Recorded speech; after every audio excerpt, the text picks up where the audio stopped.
The descent was chaos wrapped in light and sound. The ship's hull screamed as the atmosphere of the unknown planet clawed at it, violet fire flaring along the wings. Commander Elias Ward clung to the controls, his teeth gritted, his body thrown against the harness with every violent jolt. His mission, simple reconnaissance, had turned into a nightmare the moment the quantum relay malfunctioned. The nav beacon had gone dark, engines sputtering, systems collapsing one by one. His only companion, the ship's AI, flickered a final warning before dying with a hollow, mechanical sigh. After that, there was only Elias, alone in a dying machine plummeting through a storm of purple clouds. When the ship finally broke through the upper atmosphere, the world revealed itself.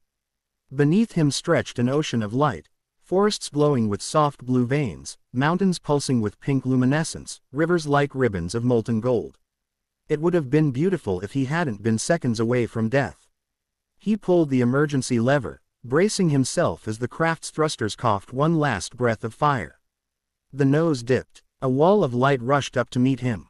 Impact came in fragments. The crack of trees like gunfire, sparks bursting through the cabin, a scream torn from his throat and swallowed by the roar.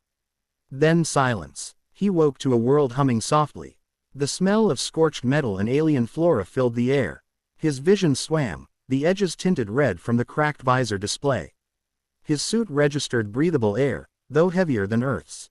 He unbuckled himself slowly, muscles aching, every breath sharp as knives. The cabin was ruined, half the console crushed, smoke curling from the floor. Elias stumbled through the breach in the hull, boots sinking into soft, glowing moss.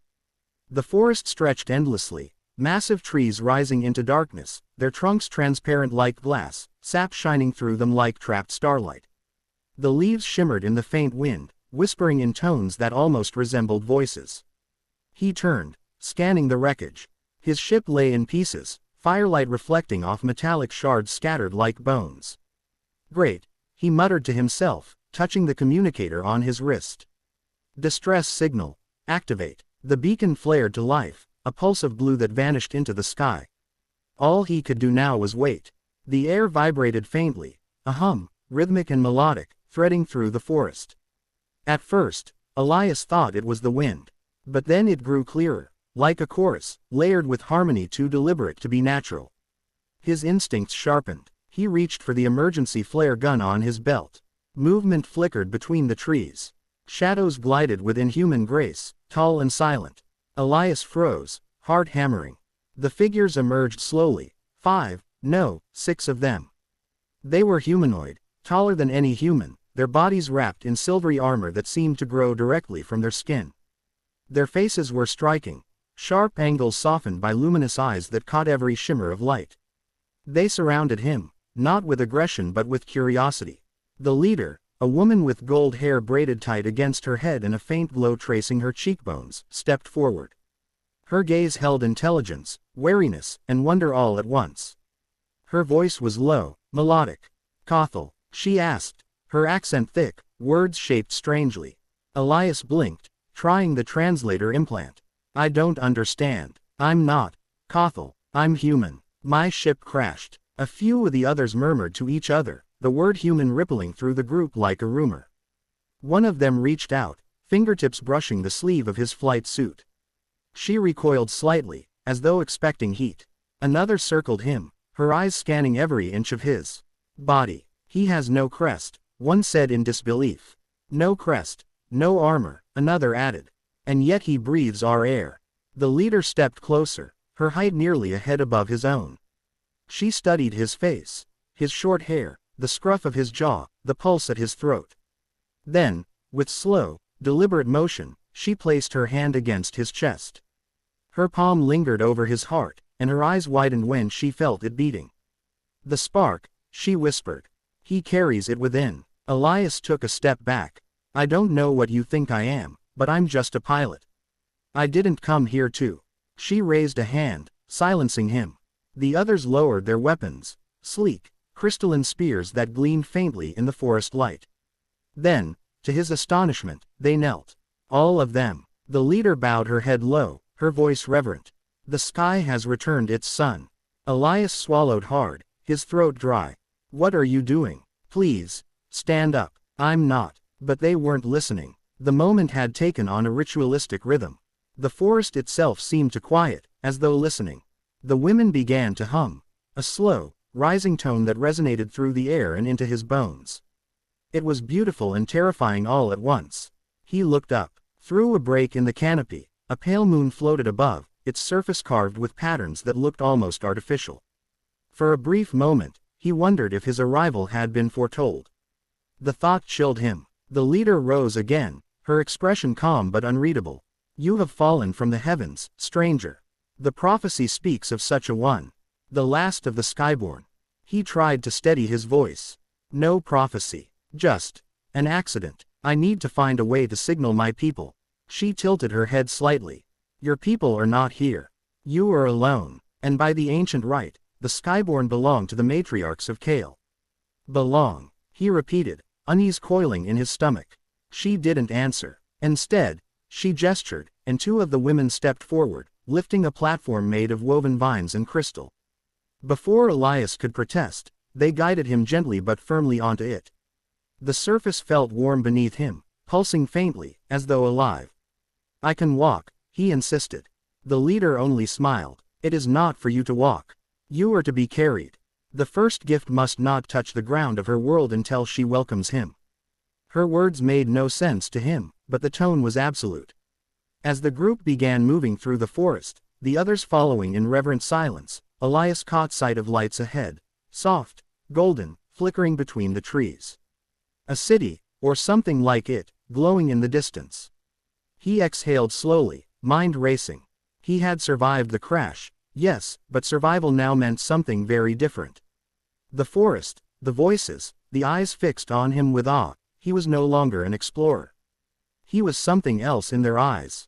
Something sacred. The rhythmic hum rose again as they carried him deeper into the jungle, vines brushing his arms like soft fingers. Fireflies spiraled upward, drawn to the procession's glow. The forest seemed to breathe with them, alive with quiet anticipation. Elias stared into the alien night, the reality sinking in. Rescue might never come. Whatever these beings wanted of him, it had nothing to do with his ship or his mission. He was their discovery now. He was their prize. The city of Kale shimmered beneath the twin moons like something half alive, half dreamed. Elias had seen megacities of glass and steel on Earth, colonies carved into the ice of Titan, even orbital spires around red suns, but nothing like this. The architecture seemed to breathe. Towers rose like translucent coral, laced with veins of light that pulsed gently, the same rhythm as a heartbeat. Bridges swayed between them, spun from threads of living silk that glowed in response to footsteps. Every surface hummed faintly, resonating with the sound of the wind. It was as if the city itself sang. They carried him through the avenues as if he were a relic. Hundreds of eyes followed. Tall women in armor that caught the moonlight, artisans with glowing paint streaked across their skin, children with silver irises who stopped their games to stare in wonder. Elias caught fragments of their murmurs, their language lilting and musical, full of awe. The sky sends life again. He bears the spark. He will change the line. The more he heard, the more a chill settled in his stomach. He didn't understand the words completely, but the tone, the reverence, was unmistakable. Reverence was dangerous. It meant expectation. It meant destiny. They led him into a vast circular structure at the heart of the city, its domed ceiling open to the luminous night sky. Inside, light poured through crystals suspended in midair, refracting into rainbows across the walls. Murals covered the inner surface, scenes of women shaping worlds, healing with light, fighting monstrous shapes in the dark void beyond. The last panel showed something different, a figure descending from the heavens, smaller than the rest, surrounded by a halo of flame. Around him, women reached upward, their hands outstretched in devotion. Elias stopped dead, his breath catching. The figure's outline was unmistakably human. Sarai, the tall woman who had led the group since the crash, noticed his gaze and turned to him. The prophecy of the Skyborn, she said softly. It tells of one who falls from the stars, carrying the fire of creation. He comes when our blood grows thin, when the line begins to fade. He shook his head. I'm not anyone's prophecy. My ship malfunctioned. That's all. Her golden eyes met his, calm and unyielding. You say that because you do not yet see what we see. Before he could respond, attendants approached, draping him in fabric so fine it felt like liquid against his skin. They guided him toward a low dais at the center of the chamber, where soft petals glowed faintly beneath a canopy of woven vines. He resisted at first, but Sarai lifted a hand and murmured something to the others. They hesitated, then stepped back. "You are frightened," she said. "That is good. The wise always are." Elias sank onto the dais, exhaustion setting into his bones. The past hours felt unreal. Crash, capture, worship. His hands trembled faintly as he rubbed at his temples. "I just need a comm relay," he muttered. "If you'd let me access your tech, I can send a signal. Someone will come." Sarai crouched beside him, her movements graceful, deliberate. "Your signal would call others like you.